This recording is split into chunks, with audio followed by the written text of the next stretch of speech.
Was the DoorDasher wrong? Let me know in the comments. The freshman from West Charlotte High School was found inside a car in Uptown, one car that police say wasn't his.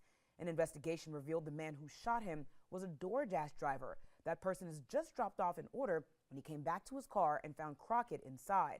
A fight ensued, and moments later, shots were fired and Crockett was dead. Tonight, for the first time, we're hearing from the teenager's family. Our Ron Lee has the details. The family says they hadn't seen the teenager in 3 days. He also may have been out running with the wrong crowd. They say those two factors may have contributed to a domino effect that ended with the shooting. That's my son that man took. The horror of what happened that night haunts Matthias Crockett's family, wondering over and over again how they could have brought him home and kept him from that nightmarish situation. He didn't come home.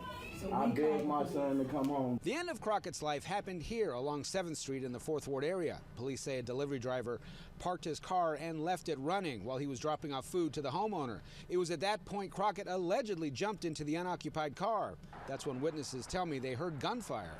I heard 3 more successive gunshots. Police say the car's owner, 27-year-old Keyshawn Boyd, returned to find the 15-year-old in his car. The two struggled and shots were fired, leaving Crockett dead from his wounds.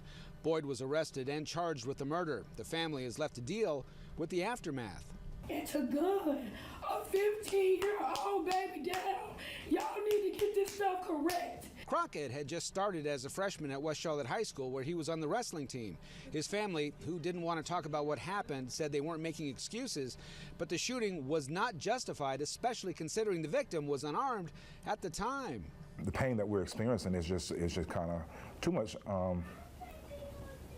to handle. The family sets part of the blame on the friends Crockett kept. He would listen to them instead of listening to his mom in his ear. But the question comes up in cases like this: how far can you go to defend yourself or your property? The devil's in the details. Larry Hyatt teaches gun safety classes, and specifically about the rights gun owners have to defend themselves. He says it's not always as clear-cut as you might think. If you pull the trigger on a gun, you're probably going to be in a courtroom, you're probably going to have an attorney, and it's not going to be a pleasant experience. Hyatt tells me if your life or someone else's is in danger, you may be justified to defend yourself. But if you're just defending your property, you may end up in front of a jury. In West Charlotte.